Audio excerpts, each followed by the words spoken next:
श्रद्धा भक्ति के बिना भी नाम में वही शक्ति है। श्रद्धा भक्ति हम अपनी ओर से जब करेंगे तो वो तो और ज़्यादा बढ़िया है, पर नाम और नामी, जैसे नामी जो है, ईश्वर जो है, उसको आपकी श्रद्धा भक्ति की ज़रूरत नहीं है, उसकी शक्ति अपनी जगह पर है। तो वैसे ही उसका जो नाम है, उस नाम को भी आपकी श्रद्धा भक्ति की ज़रूरत नहीं है, उसमें भी पूरी की वही नामी की शक्ति नाम में है। ये महर्षि यहाँ समझा रहे हैं। तब फिर ये जो दूसरे संप्रदाय है ना, जो धर्म है, वो सातवें आसमान में मानते हैं ईश्वर को। आप क्या मानते हैं? बोले कि हम लोग ईश्वर को सातवें आसमान में नहीं रखते मतलब नहीं मानते। तो फिर आप क्या मानते हो? तो देखो, आत्मा तो मिलता है अहम के भीतर और ईश्वर मिलता है तत् अर्थात संपूर्ण सृष्टि के भीतर। तो ठीक है, आत्मा अहम के भीतर, वेदांती लोग जानते हैं इस बात को, और जो भक्त लोग हैं वो इस बात को जानते हैं कि ईश्वर मिलता है तत् अर्थात संपूर्ण सृष्टि के भीतर। बोले कि तत् को भी छोड़ो, तुम को भी छोड़ो, हम तो ब्रह्म के बारे में जानना चाह रहे हैं। तो ब्रह्म के बारे में सुन लो। ब्रह्म में न अहम है और न तत् है ना। अहम की जगह तुम लगा दो तो न तुम है न तत् है। ब्रह्म जो है वह सर्वातीत, स्वयं प्रकाश और सर्वाधिष्ठान है। तो ब्रह्म का स्वरूप जो है वो वेदांत का विषय है। यहाँ महर्षि सिर्फ संकेत दे रहे हैं कि ब्रह्म जो है वो न तो यहाँ सीमित है और न बाहर सीमित है, वो तो जो है अद्वितीय वस्तु है, अपना स्वरूप ही है। तो इसलिए वो न तत् है न त्वम है ना। तत् का भी लक्ष्यार्थ है, त्वम का भी लक्ष्यार्थ है। वह सर्वातीत है, स्वयं प्रकाश है और सर्वाधिष्ठान है। अच्छा, पर अब ब्रह्म की तो बात जब चलाई महर्षि ने, तो व्यक्ति को लगा कि उसकी तो चर्चा छोड़ो, वापस ईश्वर पे आ जाओ। तो ईश्वर को महर्षि कह रहे हैं, लेकिन भगवान अथवा ईश्वर हम उसको कहते हैं जो अहम भी है, इदम भी है, तत् भी है और त्वम भी है। ब्रह्म में सब कुछ निषेध कर दो तो ब्रह्म हो गया। पर ईश्वर की क्या विशेषता है? ईश्वर को समझना हो श्याम जी तो बहुत सरल है। जैसे बीज है, तो वो आम की गुठली है, तो उसको जब लगा दोगे तो पूरा का पूरा उसमें है ना, तना है, जड़ है, डालियाँ हैं और पत्ते हैं, और उसके बाद में कोपले हैं, और है ना, बाद में वो बोर लग जाएगा, बोर के अंदर आम लग जाएंगे। तो उस गुठली में पूरा का पूरा आम का वृक्ष है। इसी प्रकार ईश्वर जो है वो ईश्वर कहते ही उसको है, क्योंकि माया ईश्वर की माया उपाधि ईश्वर है। जो चैतन्य है, वो चैतन्य जो है माया की उपाधि को जब ग्रहण करता है तो उसका नाम ईश्वर हो जाता है। तो वो एक बीज के जैसे है, उसमें सब चीज़ है। उसी को महर्षि समझा रहे हैं कि भगवान अथवा ईश्वर हम उसको कहते हैं जो अहम भी है ना, इदम भी है, तत् भी है, त्वम भी है। भगवान शब्द का प्रयोग हम इस अर्थ में करते हैं कि भगवान का निर्गुण रूप ब्रह्म है, भगवान का ऐश्वर्यशाली रूप ईश्वर है, भोग्य रूप नियम्य रूप जीव है, और भगवान की लीला के विस्तार के लिए ये जगत के रूप में वही प्रकट हुआ है। ये अभी जो मैंने पंक्तियाँ पढ़ी उसको महर्षि ने सरल करके समझा दिया कि हम भगवान शब्द का जो प्रयोग करते हैं तो वो भगवान शब्द का प्रयोग कैसे करते हैं कि भगवान का एक निर्गुण रूप है, उसका नाम ब्रह्म है। चलो ठीक है, वो वेदांतियों की बात हो गई। अब ये जितना हमको मतलब अनुभव में आ रहा है वो देखो, भगवान का ऐश्वर्यशाली रूप ईश्वर है, ये पूरा का पूरा जितना है सब भगवान का ऐश्वर्य है। और भोग्य रूप है ना, नियम्य रूप जीव है स्वयं, और भगवान की लीला के विस्तार के लिए बोलिए जगत के रूप में वो स्वयं ही प्रकट हुआ है। तो यद्यपि सब एक ही है,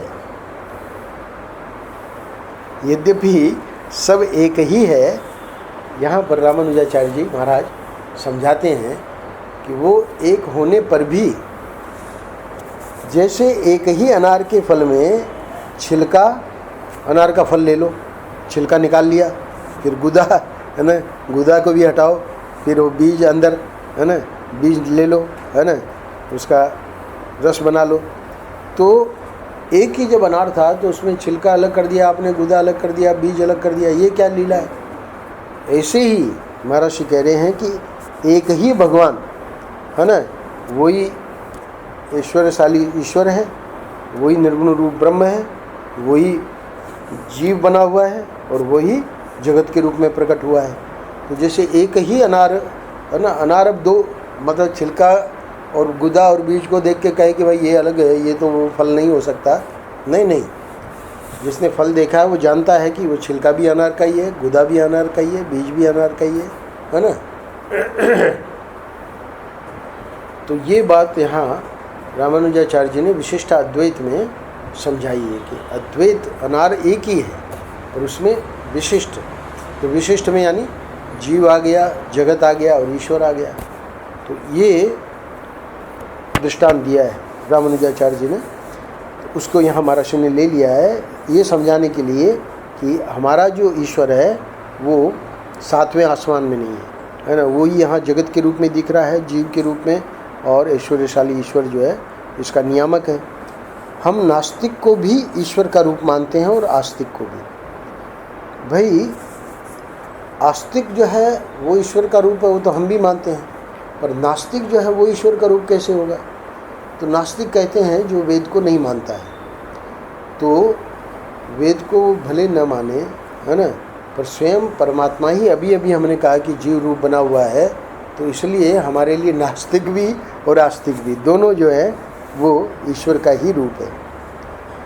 और किसी आचार्य संप्रदाय अनुयायी को भी ईश्वर का रूप मानते हैं और जो अनुयायी नहीं है उसको भी।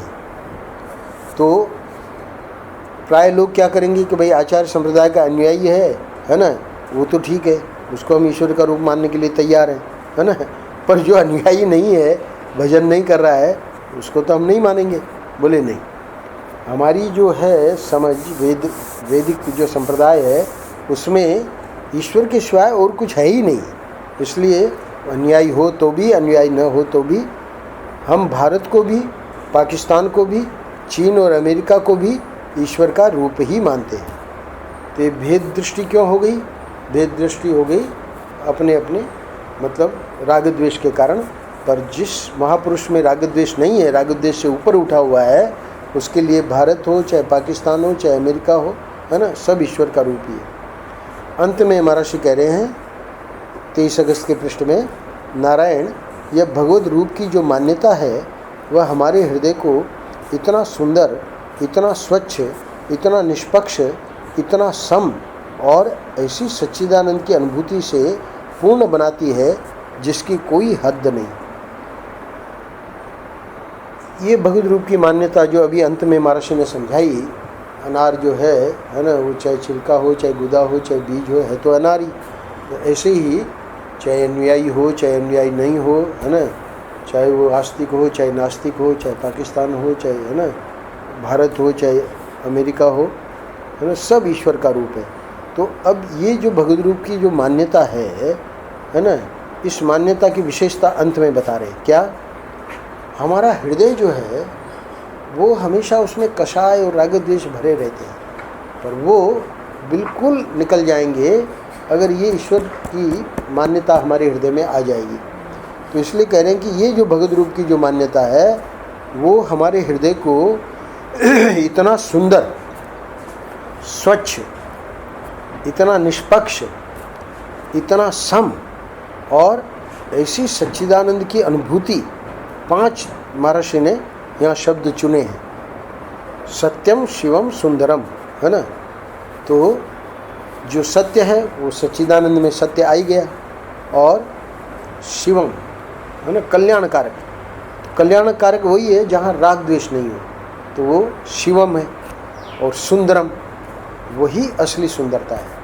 सुंदरता कोई रूप की सुंदरता नहीं है ना। रूप की सुंदरता हो और अंदर, है ना, तलवार रखी हो, तो वो रूप की सुंदरता किस काम की? मोहिनी आई बन के अमृत मंथन में, क्योंकि देवता लोगों को लगा कि ये तो ये जो है दानव जो है दैत्य लोग, ये तो अमृत छीन लिया उन्होंने, घड़ा ले ही लिया, है ना। जैसे धन्वंतरी लाए तो वो तो बटना था, तो धन्वंतरी से छीन लिया घड़ा। तो देवताओं ने करी प्रार्थना की, अब ठाकुर जी आप कुछ करिए।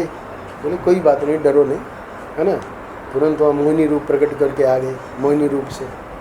अब वो जो मोहिनी बने हुए थे ठाकुर जी, तो वो मोहिनी तो बहुत भारी पड़ी दैत्यों को क्योंकि वो तो उसके रूप में मोहित हो गए, है ना।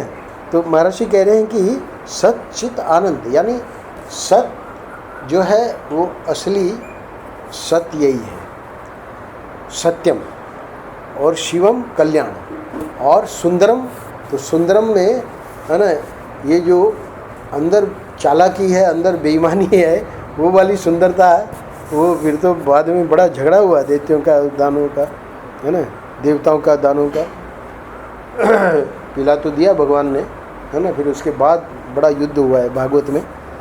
तो कह रहे हैं कि सच्चिदानंद जो है, सुंदरता, स्वच्छता, निष्पक्षता, समता, ये सच्चिदानंद की अनुभूति से ये पूर्ण बना देगी। कौन?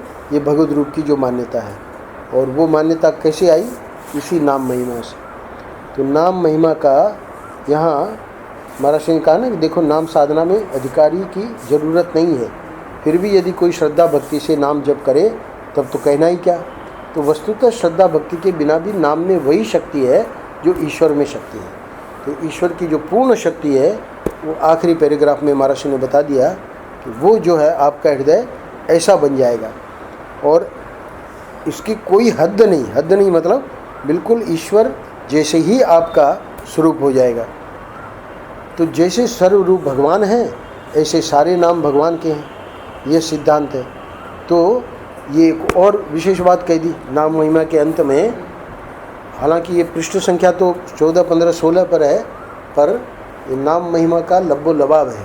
ये 6 पृष्ठ हैं, उसकी जो अंतिम पंक्ति है, यानी इस आनंद रस रत्नाकर में, नाम महिमा में तो ज़्यादा पृष्ठ हैं, पर जो उसमें से चुने हुए पृष्ठ लिए हैं, मतलब चुने हुए महाराष्ट्र के जो भाव लिए हैं, तो उसमें ये जो आखिरी वाक्य है वो ये है, जैसे सर्वरूप भगवान है ऐसे सारे नाम भगवान के हैं, ये सिद्धांत है। तो इसका मतलब ये है कि हम महापुरुष लोग जब श्याम जी या रचना या गोविंदानंद या कोई जो भी नाम ले रहे हैं उनको तो ये अनुभव है कि ये सर्वरूप भगवान है, तो इसलिए सारे नाम भगवान के हैं, है ना। श्याम जी को भले लगे कि ये मेरा नाम है, नहीं, वो जो है परमात्मा का ही नाम लिया जा रहा है।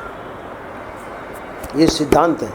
तो इस सिद्धांत को लेकर भी थोड़ी सी कल चर्चा करेंगे। आज मट्ठा शुरू में ले लिया ना तो अपना प्रभाव दिखा रहा है।